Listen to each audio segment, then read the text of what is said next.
This story is titled, My Sister Begged for Money to Rent a House and then turned my parents against me because she wanted more. She got arrested and expected me to save her. I refused. Hi everyone. Before we dive in, a quick favor. If you enjoy content like this, please hit the subscribe button. It's free, supports the channel, and makes sure you never miss out on amazing videos. Alright, let's get started. Hey guys, I've been sitting on this for a while. I guess I need to vent a little. Alright, so here's the deal. I'm the oldest in my family. Growing up, I was always the one who kept things together when things got tough. I guess it's just how things go when you're the firstborn. You kind of end up being the responsible one, whether you like it or not. My younger sister Mallory, on the other hand, has always been a bit, well, let's just say different. She's one of those people who seems to think life should just work out without much effort on her part. Anyway, last year, Mallory came to me crying about how she couldn't live at home anymore. Our parents, Deborah and Martin, can be a lot, I'll admit that. They're the classic overbearing type, always pushing their opinions and never letting you forget that they know better. But Mallory spun this whole story about how they were ruining her life, how she felt like she was suffocating under their rules, and how she just needed to get out. She said all the right things. I just need some space to figure out my life. I'll start applying for jobs as soon as I'm settled, and I swear I'll handle it after the first few months. She laid it on thick. I mean, she was crying and everything.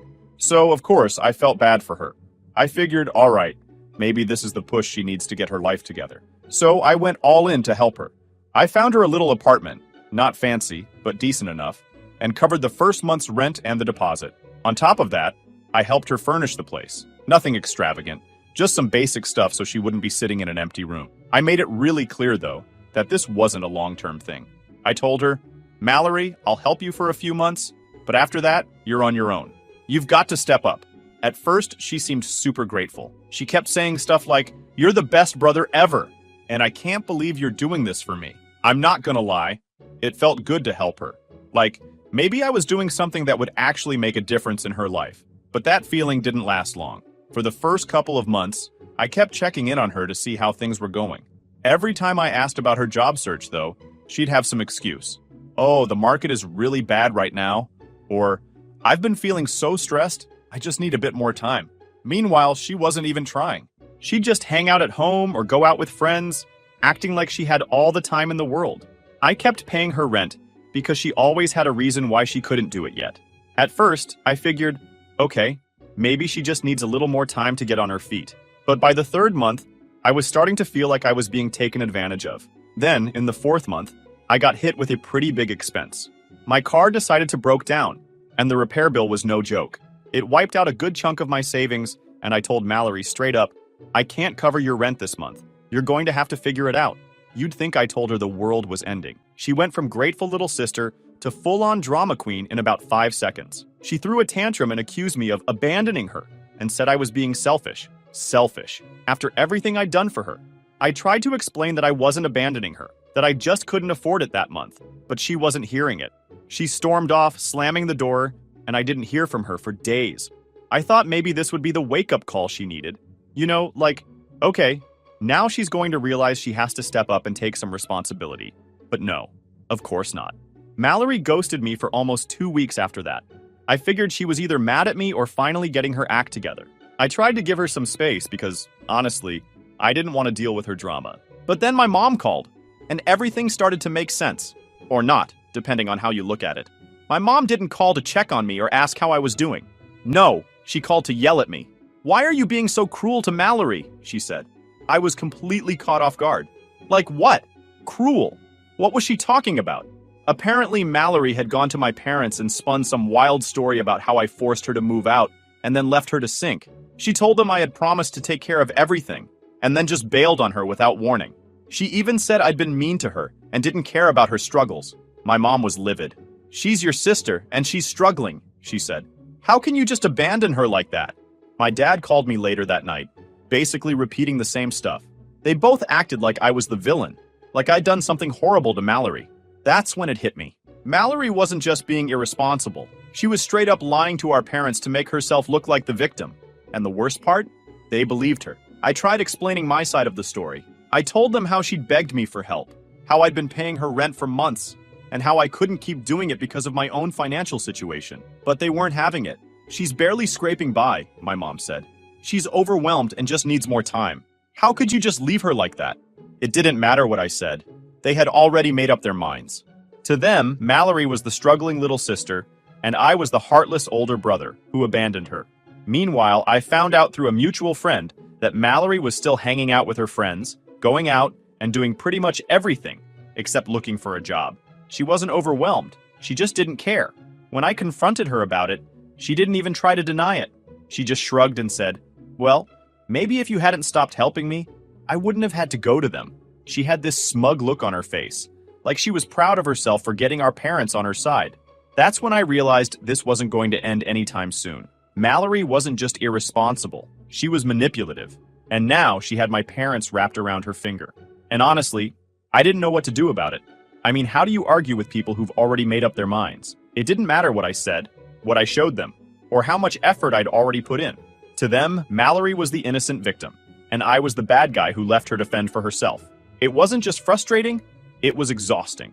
I kept replaying the phone calls with my mom and dad in my head, wondering if I'd missed something or said something wrong. But no, it was all Mallory. She was the one who decided to twist the story. She was the one who turned my parents against me. And the worst part? She didn't seem to feel even a little bad about it. I didn't reach out to her after that. I couldn't. What was the point? She was perfectly fine pretending she was some struggling victim while I was left to deal with the fallout. Meanwhile, she kept living her carefree life, knowing full well that my parents were defending her every move. The thing is, I wasn't even mad at first. I think I was just hurt. Like, how could my own sister do that to me? I'd been helping her, going out of my way to make sure she was okay, and she repaid me by lying to our parents and making me look like the villain. It was such a slap in the face. Then, about a week later, my mom called again. This time, she wasn't just upset, she was furious. "Mallory says she's going to be evicted," she said. "How could you let this happen?" I almost laughed. "I didn't let anything happen, Mom," I said. "She's an adult. If she can't pay her rent, that's on her.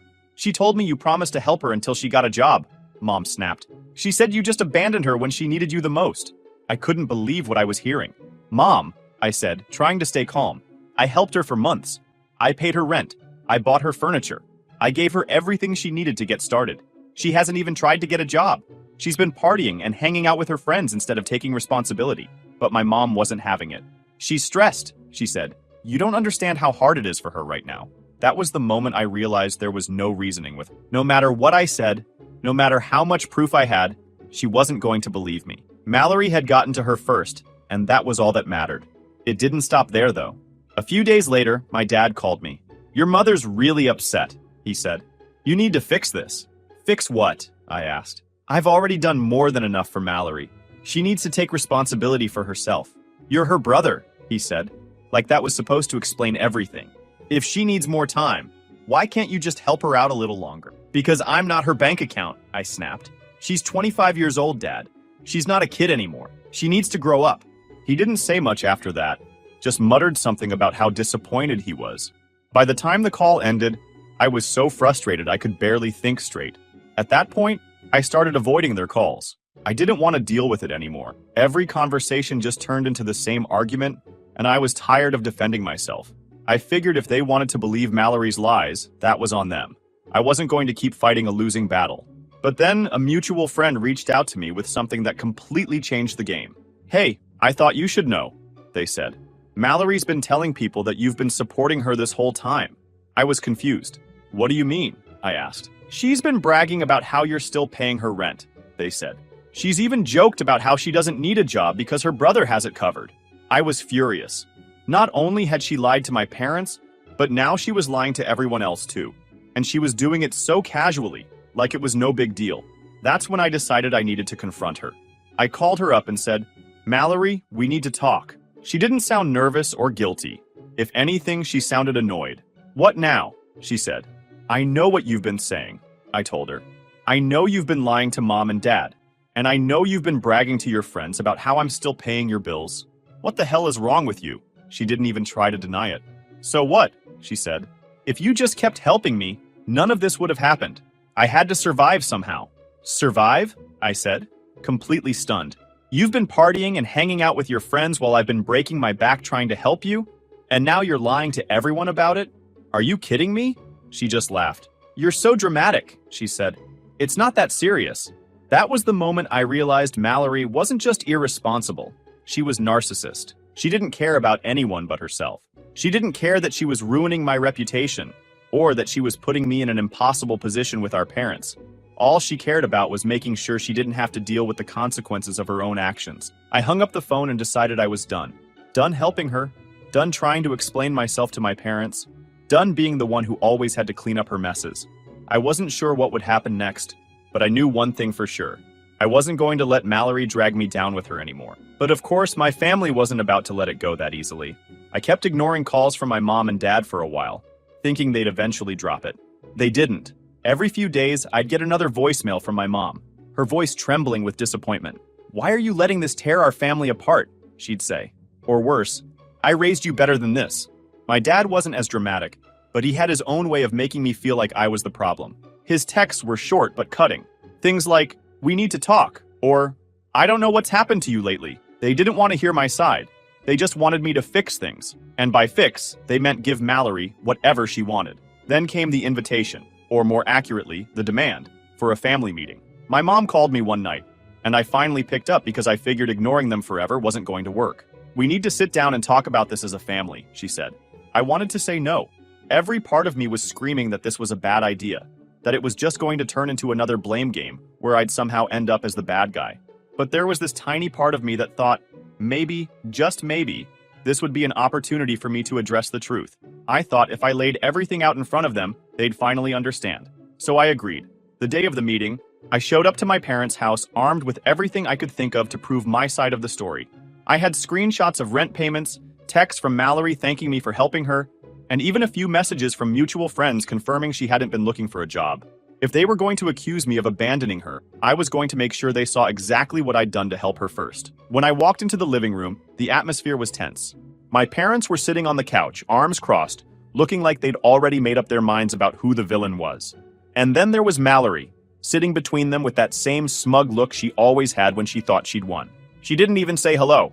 "All right," I said, sitting down across from them. "Let's talk." My mom jumped in immediately. "We just want to understand why you've been so cruel to your sister," she said. Cruel. That word made my blood boil. But I kept my cool and tried to explain, "Mom, I've been helping Mallory for months. I paid her rent. I bought her furniture. I did everything I could to help her get on her feet. What more do you want from me? You abandoned her," my dad said. "She wasn't ready, and you just left her to fail." "I didn't abandon her," I shot back. "She's an adult. At some point, she has to take responsibility for her own life. I gave her a head start, and she blew it." Mallory rolled her eyes. "Oh, here we go," she said. "The big speech about how you're the victim." I ignored her and pulled out my phone. "You want proof?" I said. "Here, look at these rent payments. Look at these texts where she begged me for help and promised she'd start looking for a job. Here's also the messages from her friends saying she hasn't even been trying." I handed my phone to my mom, but she barely glanced at it before passing it back. "This isn't about proof," she said. "This is about family. You're supposed to be there for each other."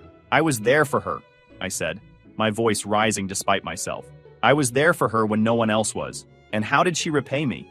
By lying to you and making me look like the bad guy." Mallory gasped, like she was shocked I dare call her out. "I didn't lie," she said. "I told them the truth. You pressured me to move out and then left me to deal with everything on my own. That's not what happened. And you know it," I said, turning to her. "You begged me to help you. You said you couldn't stand living at home anymore, so I gave you everything you needed to start fresh. And instead of stepping up, you sat around doing nothing and blamed me when things didn't work out." Mallory didn't even try to deny it. Instead, she went straight for the pity card. "You don't understand how hard it's been for me," she said, her voice trembling. "I've been so stressed and overwhelmed. I'm doing the best I can." That's when I lost it. "Your best?" I said, laughing bitterly. "Your best is hanging out with your friends and bragging about how your idiot brother is paying your bills? That's your best?" Mallory's face turned red, but before she could say anything, my mom stood up. "Enough," she said. "We're not going to sit here and let you attack your sister like this." "Attack her?" I said, standing up too. "I'm not attacking her. I'm telling the truth. But I guess that doesn't matter, does it? You've already decided I'm the bad guy." My dad shook his head. "You've changed," he said. "You're not the son we raised." That hit me harder than I wanted to admit, but I wasn't going to let them guilt me into giving in. "No," I said. "I'm the same person I've always been. The difference is, I'm finally done letting Mallory walk all over me." With that, I turned and walked out. I didn't slam the door, even though I wanted to.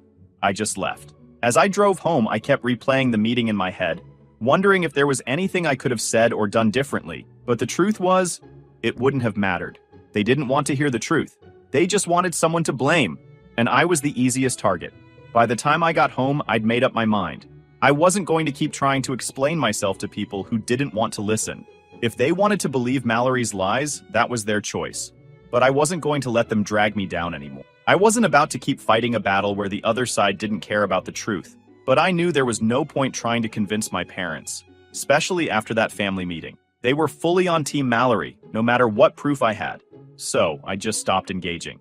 I figured if I ignored the drama long enough, they'd eventually realize the truth on their own. For a few weeks, things were quiet. Too quiet. My parents stopped calling as much, which felt like a small victory, but I couldn't shake the feeling that something was brewing behind the scenes. Then, out of nowhere, I got a call from Mallory's old landlord. "Hi, is this Mallory's emergency contact?" he asked, his voice already sounding irritated. I hesitated for a second. Yeah, I guess. What's going on?" "She's abandoned the apartment," he said flatly. "She left it a complete mess. Holes in the walls, garbage everywhere, and some of the furniture is missing. I've been trying to get a hold of her, but she's not answering. Do you know where she is?" I took a deep breath. "Nope," I said. "And honestly, that's not my problem anymore." "Well, she owes money for damages and unpaid rent," he said, his voice rising. "If you hear from her, let her know we'll be pursuing this legally if she doesn't pay up." I hung up without responding. I wasn't about to be her go-between, but I'll admit, I was pissed. That furniture he mentioned? A lot of it was stuff I bought for her when she first moved in, and now it was either destroyed or missing. Typical Mallory, burning every bridge she could while leaving someone else to clean up her mess. I thought about calling my parents to tell them, but I stopped myself. What was the point? They'd just find some excuse for her behavior, like they always did. Then, a few days later, my cousin Kara called me. Kara and I had always been close, and if anyone in the family could see through Mallory's nonsense, it was her. "Hey, I know you're not really talking to anyone right now, but you need to see this," she said. She sent me a screenshot from Mallory's private Instagram, the one she didn't let most of the family follow. In the photo, Mallory was sitting in what looked like a high-end cafe, wearing an expensive-looking outfit and holding a latte with some kind of fancy design in the foam.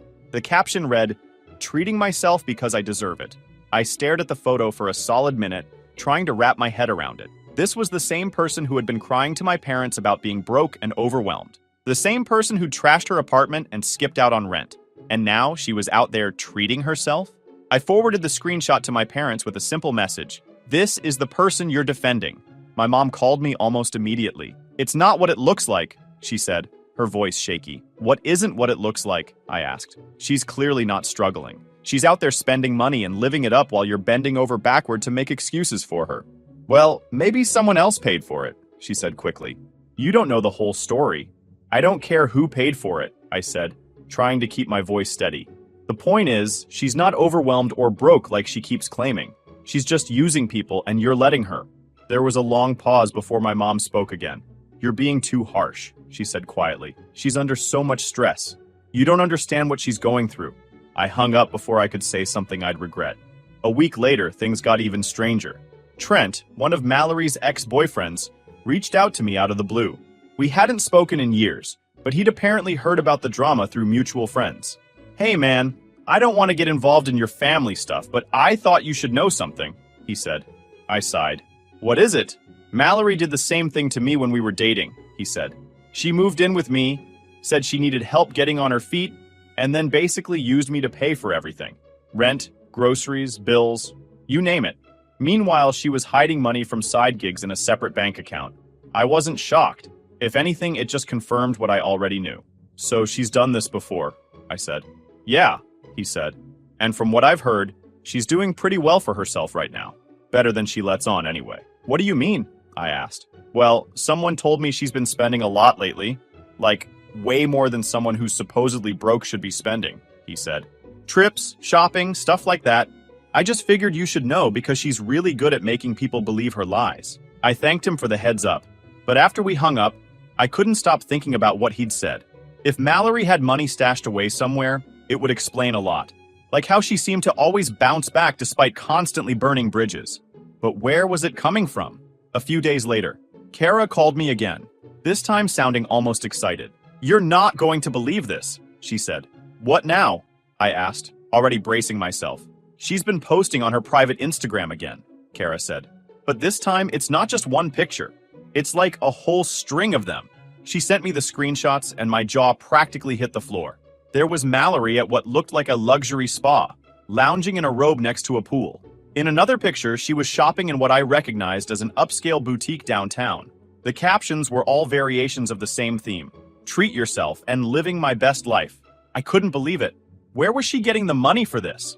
I decided to dig a little deeper on my own. I started with her social media, going through every post, tag, and comment I could find. Most of it was private, but there were little clues here and there. Mentions of expensive places, photos of pricey meals, and comments from her friends joking about her glow up. The more I looked, the more I started to realize that Mallory wasn't just getting by. She was thriving, or at least pretending to. But how? That's what I couldn't figure out. I even considered reaching out to some of her friends, but I wasn't sure how much they knew or if they'd even tell me the truth. I didn't want to tip her off either.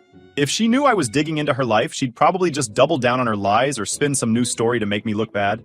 The whole thing felt like a puzzle, and I wasn't sure if I was ever going to get all the pieces. But one thing was clear. Mallory wasn't struggling. She wasn't overwhelmed or under pressure like she'd been telling everyone. She was hiding something, and I was going to find out what it was. At this point, I wasn't just frustrated. I was determined. Mallory had spun so many lies that it was hard to tell what was real anymore. But the photos, the trips, the expensive clothes, it all pointed to one thing. She wasn't as broke or stressed as she wanted everyone to believe. She was hiding something, and I wanted answers. The more I dug, the more inconsistencies I found. For example, there were comments on some of her older Instagram posts from a few months back. Things like, "Can't wait to see you in LA," and "Living the dream, girl." LA? Mallory had never mentioned anything about traveling to our parents, and she definitely hadn't said anything to me. Another weird thing was how polished her lifestyle seemed. Even when she was supposedly broke, her photos looked curated, like she was trying to project an image of success. Everything was pristine.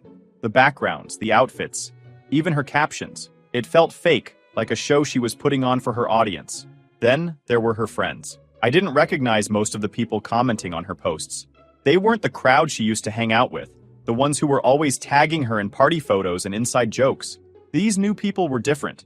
They seemed more polished, more upscale. It made me wonder if Mallory had completely shifted her circle to fit whatever image she was trying to sell. A few days later, Kara called me again. "I think I might have something for you," she said, her voice low like she didn't want anyone to overhear. "What is it?" I asked. "Remember that post from the boutique?" she said. "The one where she was showing off all those shopping bags?" "Yeah. Well, one of my friends works there," she said. I asked her about it. And guess what? Mallory didn't even pay for most of that stuff. Apparently, she's been showing up with people who foot the bill for her. I frowned. "Like who?" "I don't know," Kara said. My friend didn't want to say too much, but she did mention that Mallory's been hanging out with some guy who spends a lot of money on her. She didn't get his name, but she said he's definitely not from around here. That explained some of the shopping, but it didn't explain everything. I thanked Kara for the info and kept digging. Later that week, I got another clue. This time, it came from an unexpected source. Mallory's old roommate, Claire. I hadn't spoken to Claire in years, but she messaged me suddenly. "Hey," she wrote. "I don't know if this is my place, but I thought you should know that Mallory's been acting shady."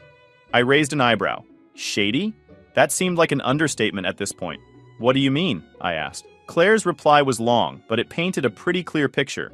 Apparently, Mallory had borrowed money from Claire months ago, claiming she needed it for rent. She promised she'd pay me back, but then she ghosted me, Claire wrote. And now I'm seeing her posting all this stuff on Instagram, and it doesn't add up. She owes me over $800, but she's out here living like a queen. I apologized to Claire on Mallory's behalf, not that it was my responsibility, and told her I'd try to get to the bottom of it. By now, I had a good idea of what was going on. Mallory had built her entire life on lies and manipulation. She'd cut ties with anyone who called her out, surrounded herself with people who didn't know the real her, and managed to keep up the facade by relying on others to bankroll her lifestyle. But I still wanted concrete proof. If I was going to confront her, or anyone else in the family, I needed to be 100% sure. So I decided to go back through her social media, this time focusing on any tags or mentions from her new friends. It didn't take long to find something interesting. One of the people who tagged her, a woman named Sophia, had a public profile. Sophia's posts showed her in the same places Mallory had been. Boutiques, spas, and even a rooftop party that looked like something out of a movie. The captions were vague but hinted at some kind of business relationship. Things like another successful meeting or celebrating our achievements. But there was one post that stood out. It was a photo of Mallory and Sophia sitting on a couch, surrounded by shopping bags. The caption read, "Grateful for my team and all the hard work we've put in." Team? What team? The more I looked into Sophia, the more suspicious I got. She didn't seem to have a regular job, at least not one she talked about online, but she posted a lot about hustling and making moves. It all felt vague, like she was trying to sell an image rather than a product, and Mallory was right there in the middle of it. At this point, I couldn't tell if Mallory was scamming people, getting scammed herself, or just riding along for the free perks. But it was clear she wasn't the broke, struggling person she'd been pretending to be. Instead of going to my parents with what I'd found, I decided to sit on it for a bit. I wanted more answers before I brought them into it. If I rushed into this, Mallory would just spin another story to make me look like the bad guy, and I wasn't about to give her that chance. Then, out of nowhere, I got a call from Mallory herself. "Hey," she said, her voice unusually cheerful. "How's it going?" I wasn't sure how to respond. We hadn't spoken since the family meeting, and now she was acting like nothing had happened. Fine," I said. "What do you want?" She laughed like I'd made some kind of joke. "I just wanted to catch up. I feel like we haven't talked in forever." I narrowed my eyes. "What do you really want, Mallory?" There was a pause, and then she sighed. "Look, I know things have been tense between us, but I think we should put all that behind us. We're family, you know?" I didn't trust her for a second. "Why now?" I asked. "No reason," she said quickly. "I just miss talking to you." I ended the call as soon as I could. Whatever Mallory was up to, it wasn't going to be good, and I had a feeling I was about to find out exactly what it was. Mallory's sudden, cheerful call had stuck with me, but it didn't take long for the truth to surface. Days after her call, the pieces started coming together. I couldn't shake the feeling that she was in trouble, and as usual, she was reaching out to me only when she'd run out of options. Then the bomb dropped. Late one evening, my mom called. Her voice was shaky, and I could tell something was seriously wrong. "She's in jail," she said. For a moment, I thought I'd misheard her. "What? Who's in jail?" "Mallory," she whispered. "She's been arrested."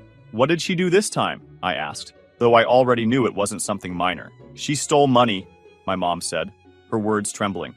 "Thousands of dollars from her friends. They pressed charges." I let the silence hang between us as I tried to process what she was saying. "How?"